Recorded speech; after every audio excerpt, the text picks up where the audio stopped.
Auerauara, galera, ó, estamos de volta. A gente viu aí que a gente já conversou ali com o Roberto Bruno, com o Eric Silvino, e eles estão numa disputa ali muito ferrenha sobre que estão na ponta do ranking. Mas eu escutei ali umas histórias, outras, rapaz, eu vou me informar com quem entende do assunto. E fui procurar o Amadeu Salles, o Amadeu que é diretor técnico aqui da Federação de Bodyboard do Estado do Ceará. Amadeu, muito prazer. Prazer meu. Boa tarde aqui para essa galera toda que está nos assistindo. Lembrando que a gente está nesse momento ao vivo aqui na última etapa do Circuito Cearense de Bodyboard, né? Isso. E depois de 11 anos, né? Voltando aqui à Ponte Metálica, berço do Bodyboard Cearense. O Bodyboard Cearense começou exatamente aqui, através do Francisco Rosa. Né? Rogério Biola. Rogério, não, mas tá faltando um aí. O Bira, né? O Bira. Grande Bira. Eu falo porque eu tava aqui. Eu vi esses caras chegando ali, eu tava antes, quando eles chegaram, eu digo, que é isso, meu irmão? Invadiram a praia. Certeza. Esses três aí realmente são os caras que startaram, né? Startaram o Bira, se eu não me engano, tá no Acre agora, é professor da universidade lá. Isso. Né? Isso. O Rogério Biola acabou de se formar aqui em história de inglês, uma parada dessa. Isso, né? Ele é empresário do ramo de turismo, né? Isso, que legal, né, cara? E o Francisco Rosa deixando seu legado. Com então certeza. Continua aí, vamos ver se a gente adentra. Primeiro, qual é o trabalho do diretor de provas? O diretor de prova é o cara que trabalha antes, durante e depois do evento. Antes do evento, a gente analisa o circuito, analisa os picos propostos, né, para a realização das etapas. A gente vê as condições, se tem condição de segurar um evento de 3 dias, se precisa esticar, se aquele pico funciona ou não funciona para o evento. Depois, a gente disponibiliza as vagas, né, para o pessoal da administrativa, né, fazer as inscrições, recolher as inscrições, pega as inscrições, pega o ranking, certo? E faz os encartes, faz os sorteios das categorias. Isso antes do evento.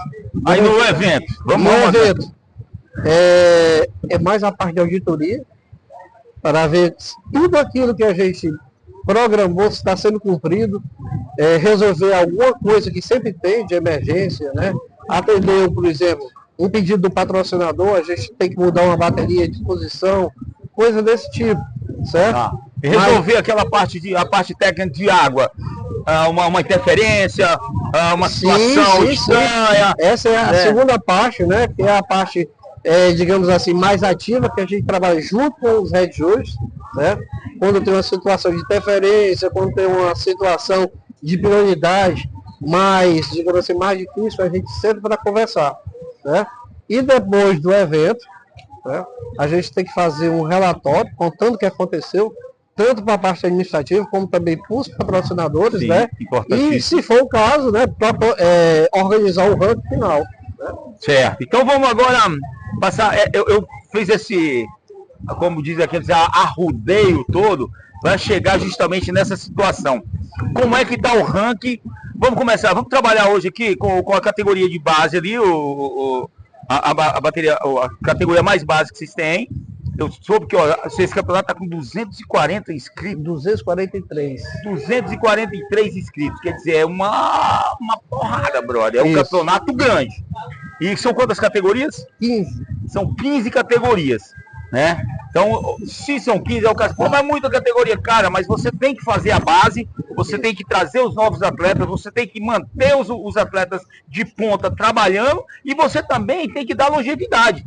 E isso levando em conta que você tem o masculino e o feminino. É mais ou menos esse o escopo, né? Exatamente. Quais são os da base que vocês estão trabalhando?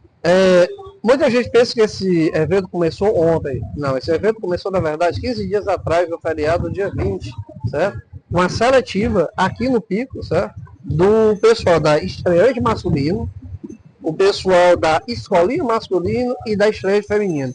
Estreante masculino é uma categoria dedicada somente aos locais, em respeito aos locais, certo? Uma categoria só para eles. Estreante feminino é o pessoal das escolinhas e o pessoal da escolinha masculino também só das escolinhas. Então a gente fez essa triagem há 15 dias atrás, e a gente trazendo essas 3 finais para o evento principal, tá bom? Tá. E nesse evento principal, além desse pessoal que a gente está trazendo, nós temos a iniciante masculino e feminino, Open masculino e feminino, essa é a base. Essa é a base. E vamos agora para o profissional.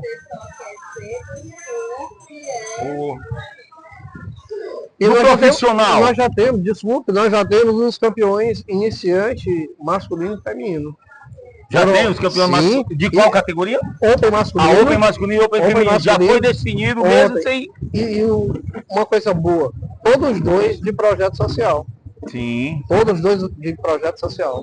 Certo? Tá. E agora... o Open masculino, para ver com a força dessa categoria aqui, né? Foi o campeão brasileiro.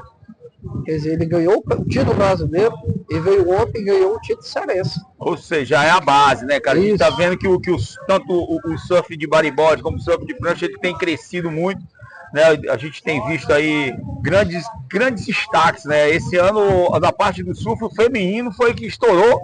Ganharam tudo, né? Ganharam a primeira divisão, a segunda divisão, universitário.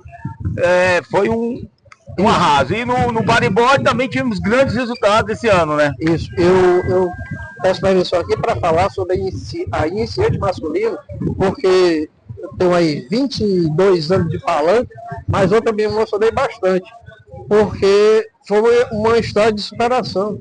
O atleta estava em 13º, certo? 13º, como é um circuito de 3 etapas sem descarte, todas as etapas contam, certo? Ele só tinha um resultado para ele, ser campeão. E os outros que estavam ali em segundo, terceiro e quarto também não podiam pontuar muito para poder... Tá entendendo? Então, tudo se encaixou e ele venceu com uma nota excelente na bateria final. Então agora a gente vamos ali só para o profissional agora. Vamos pro profissional, vou começar porque a última pergunta é aquela do começo da entrevista. No feminino, como é que está ali, quem são as top 4 do feminino? Olha, o título está entre a Patrícia Setúbal. Patrícia Setúbal já foi campeã várias vezes, né? Policampeã. Multicampeã, certo? Adalete Pouzinho. Adalete Pouzinho, que é a esposa do Roberto Bruno, que o Roberto estava dando aquele toque ali naquela hora. Então, a briga mais ferrenta é entre elas duas. Entre elas duas, né? Entre elas duas. Vai bem na Clara também, que é uma promessa, não é mais nem uma promessa, é uma realidade. E depois começou a correr o circuito mundial, teve uma evolução muito boa, também tem chance, mas menos do que elas duas, entendeu? Mas ainda não pare. Então, agora para a gente finalizar aqui a nossa entrevista, que ele já estava aqui me cutucando, dizendo que tem que ir, tem que trabalhar ali. Mas só mais um minutinho aqui, só para a gente concluir. Eu vi aqui o Eric Silvino e o Roberto Bruno. Eles estão ali muito mais próximos, vamos dizer assim, ou então na disputa. Mas você falou que tem um terceiro elemento, como a Clara está como terceiro elemento também no outro, né? Então, qual é esse atleta e qual é a possibilidade para ele chegar a ser campeão? E se você fosse colocar assim em percentual, qual é o percentual do Roberto e do Eric, que já não é mais 50% com a entrada Marcelo Gonçalves. Do Marcelo Gonçalves. É o Marcelinho lá do Titãzinho? Sim, ele está numa evolução muito boa, certo? Marcelinho, ele tem uma história de categoria de base. Marcelinho. Ganhava tudo, certo? E depois ele foi profissional, se profissionalizou, certo? Passou algum tempo sem competir, agora voltou com força total. Ele é um talento, certo? Muito bom. Eu posso ser bem cru na minha análise? Pode, claro. Pronto, eu diria, pela minha experiência, eu colocaria 50% de chance para o Bruno e 25% para os outros dois. Aí você vai perguntar, mas por que o Bruno? Porque o Bruno é chegador. O Bruno tem uma história muito grande. Ele é 5 vezes campeão brasileiro, ele é 9 vezes campeão cearense, está atrás do 10º título, que é um número icônico. Isso, exatamente. Então é o cara que chega chegando, entendeu? Agora eu não eliminaria a possibilidade nunca do Silvino, do Eric Silvino, por ser atleta local, cria aqui da Ponte Metálica, certo? e o Marcelo porque tem essa performance dele muito boa. Tá, tem algum resultado que levaria o Marcelo a ser campeão? Por exemplo, para ele ser campeão, os outros dois não podem ir para a final, seria isso? Pro Marcelo tinha que ser uma coisa dessa, né? Pelo que eu tô vendo aí. Mas como a gente ainda tem muita coisa para trilhar no profissional masculino, quer dizer, vai ter a repescagem agora, o Bruno vai estar na repescagem. O Eric também. O Eric também. Então eu preferia esperar um pouquinho a repescagem para falar. Tá certo? É isso aí, tá aguardando o jogo. Eu quero fazer uma pergunta depois para ele. Posso? Pode Eu vou ser entrevistador. Vai. Rapaz, a gente trabalhou aqui num evento, a antiga Associação de Bodyboard da API, né? Nesse SPI, aqui no Lido, um pouquinho ali na frente, sim, certo?